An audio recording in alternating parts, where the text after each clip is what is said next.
coming to get you, Barbara.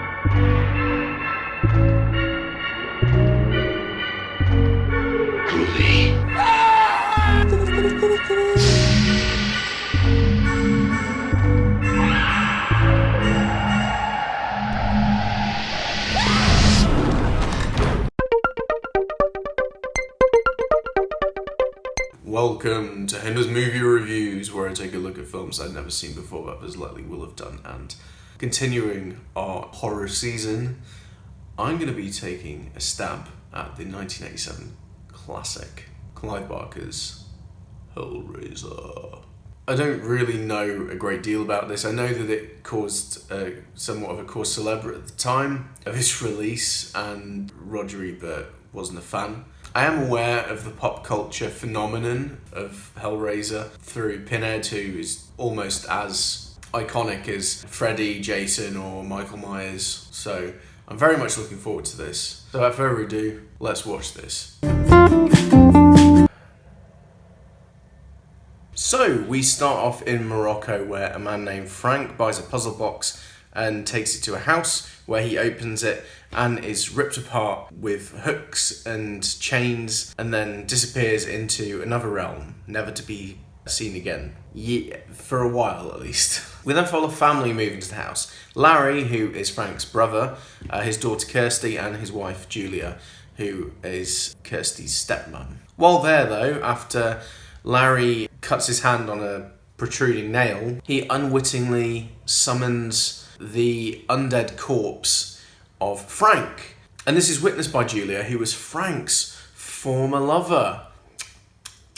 It's then apparent that he requires flesh in order to regain a normal human form and gradually become less corpse-like and looking more like something resembling a human being. Sort of like Imhotep in The Mummy. So then Julia lures men in by seducing them for Frank to feed off, so he can grow big and strong. This is a really creative story. It was based on Clive Barker's own novella, The Hellbound Heart, and features some really great imagery. I love the sadomasochistic style of it, particularly the Cenobites, which look kinky as all hell. This was Barker's first ever attempt at making a film, and he knew nothing about filmmaking when he decided to take a stab at it because he wasn't satisfied with the previous adaptations of his work. He didn't even know the basics when he made the film, which it's just astonishing that it came out so well. And he said he didn't know the difference between a 10mm and a 35mm lens.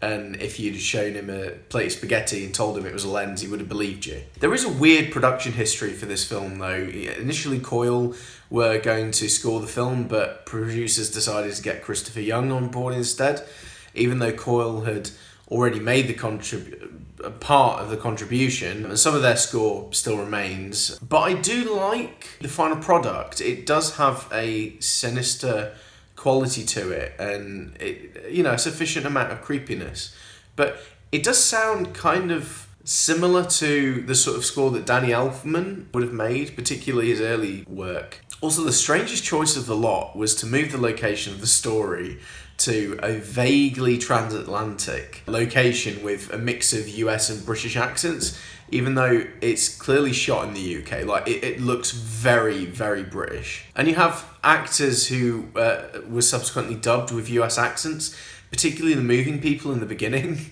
And it just sounds bizarre, but I guess it adds to the film in a way, in that it feels slightly more unusual and offbeat than it would be otherwise. And it's already both of those things. The performances are pretty good, particularly the guy playing Larry, forget his name, Andrew Robinson. But the standout here is Doug Bradley as the lead Cenobite, who's been affectionately nicknamed Pinhead since, which Clive Barker does not like, apparently. He really owns that role, and he just has such a commanding voice. I love it. The character designs as well are magnificent. The costume department really knocked it out of the park. The special effects are also really excellent, and they're just some of the best that I've seen in a horror film. The moment where Frank surfaces and you just see his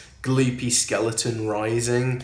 It's one of the most impressive pieces of horror special effects that I've ever seen. It's interesting how the film tackles S&M, and Frank appears to be a total weirdo in terms of the pain, which brings him pleasure. And also I feel Julia, who's obsessed with him and enjoys fucking this bloody and slimy cadaver, essentially. She's just so bored of her life with her husband Larry that she'd rather have relations with someone who is missing their skin, while also being charming in a bad boy sort of way, I guess. You know, I get that she was attracted to him before he died, but come on. I'm going to give this an 8 out of 10. I really love how sick and twisted this was, and it's just got some really horrifying visuals. It really satisfied my hunger for some gory insanity. You know, I'm a big fan of watching creative kills on screen, and this really delivered. I had a blast, and it did indeed tear my soul apart. So those are my thoughts on Hellraiser. Let me know what you thought of it in the comments. Don't forget to like, share and subscribe. I'll see you all later. Bye bye. Bye.